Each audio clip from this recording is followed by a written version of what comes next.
the smoky lounge, I'm sitting here alone, thinking about Daryl, he feels like home. With every note I realize more, Carol and Daryl, forever and more. Carol of Daryl, our hearts on the line, in this jazzy lounge, their love will shine. All right, so DARYL DIXON, The Book of Carol, second season of The Walking Dead, DARYL DIXON. Not off to a great start. I have, I guess, what I will call a working theory. It's not really theory, I guess. Basically, I'm enjoying the scenes with Daryl and not the scenes with Carol. Now, that's not to say that I'm enjoying the overall plot in the Daryl France stuff, because I find the whole Laurent thing very, very obnoxious. The idea that he's some chosen one who's immune is absurd, and it's sort of a ripoff of The Last of Us.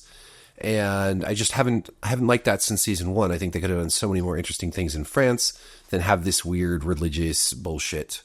But I do enjoy Daryl, and sort of the betrayal and ambush stuff was entertaining, at least. I like that him and Isabella, or Isabel, I always get that name mixed up, but I like that they actually kissed and that it wasn't overdone. It wasn't like the Rings of Power kiss with Elrond and Galadriel.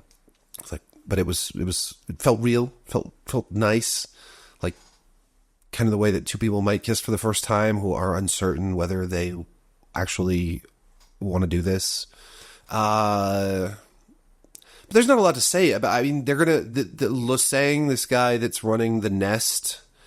He is now planning to have Laurent bit by a zombie to prove that he is special and immune to the. I don't know what this does for everybody else, unless they're actually planning to use him like the Fireflies want to do with Ellie to make a cure, or if this is just like religious symbolism. But it's the other part of this episode that really gets to me, which is Carol now flying with Ash from the last episode out of his burning compound that she basically helped destroy, though I blame the writers mostly. They land in Greenland, okay? And Greenland is roughly a quarter of the size of the lower 48 states, the lower 48 states of the United States of America. It's huge, right? And in present day, there are around 56,000 inhabitants of Greenland. So in a geographical area that's around 4 times the size of Texas, you will have less than a percentage of the population. Okay, but they land, and immediately there are zombies. And Carol, who's always getting, I don't know, overwhelmed by zombies these days because she's not an experienced survivor or anything, she's only rescued because then people show up, and these 2 women show up from a nearby science outpost and save them.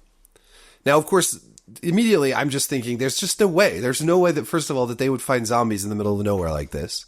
And there's no way that there would be people. I mean, the chances of that are so infinitesimal that it's just, it beggars belief, right? It's absurd. Now, if they'd had, it would have been so easy to fix this. It would have been so easy for them to be flying over Greenland, and they know that they need to land somewhere, and they see an outpost, and they're like, hey, there's an outpost. Let's go land by that. Maybe we can find the supplies we need.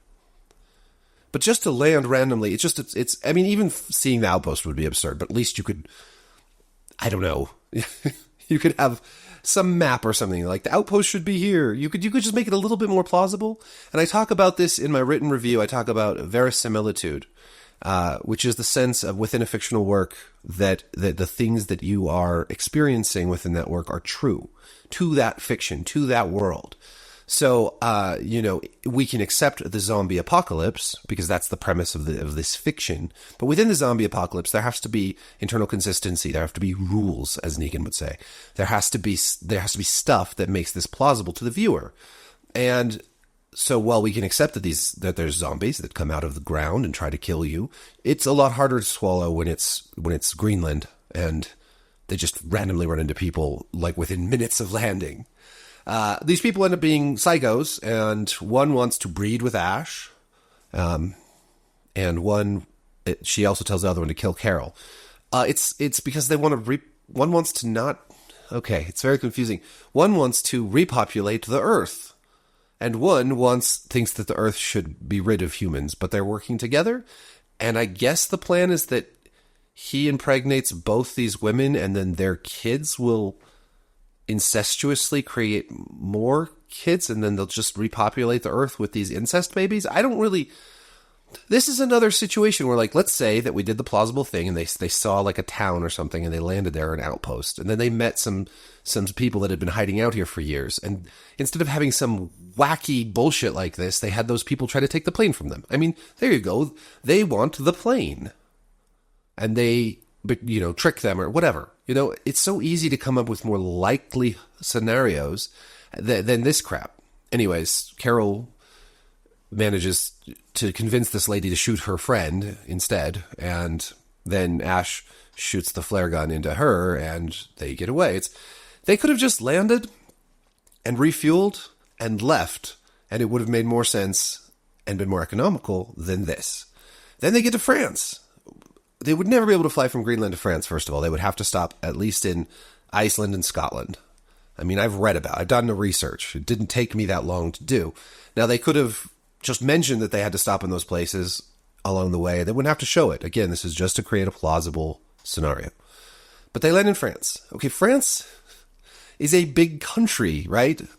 In modern day, something like 68 million people live there. It is roughly this, size, similar size as Texas.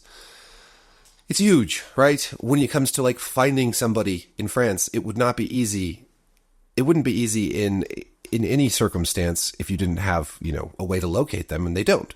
But they land, and they just happen to land in the exact place where the bad guy, Jeanette, whatever, her people are. And within like a few minutes of walking around this city, Carol has already been captured by those people and taken back to her base. I don't understand how you can write this script and not say to yourselves, are we just making this a little too easy? Like it's like Ryan George's pitch meetings. She's got to have to find Daryl in France. That's going to be really hard. No, it's going to be super easy, barely an inconvenience. I mean, I'm always quoting that line now because it's just everywhere. It's in everything. And I wish the screenwriters, the producers of these shows would look at their scripts and say, hey, we shouldn't do that anymore. Because it makes this, our ability to immerse ourselves into the fiction so much harder. Because it doesn't feel true. It just doesn't feel true. And I get this every time I post a review that I criticize plausibility. It's always, oh, you want something plausible in a zombie apocalypse? Oh, you want it to be plausible in a fantasy show with dragons? Yes, I do. I can accept the premise. I can accept the fictional world. But it would be like Jon Snow riding in on a jetpack with a laser gun shooting at the others, or the White Walkers or whatever. That would be implausible in the fiction.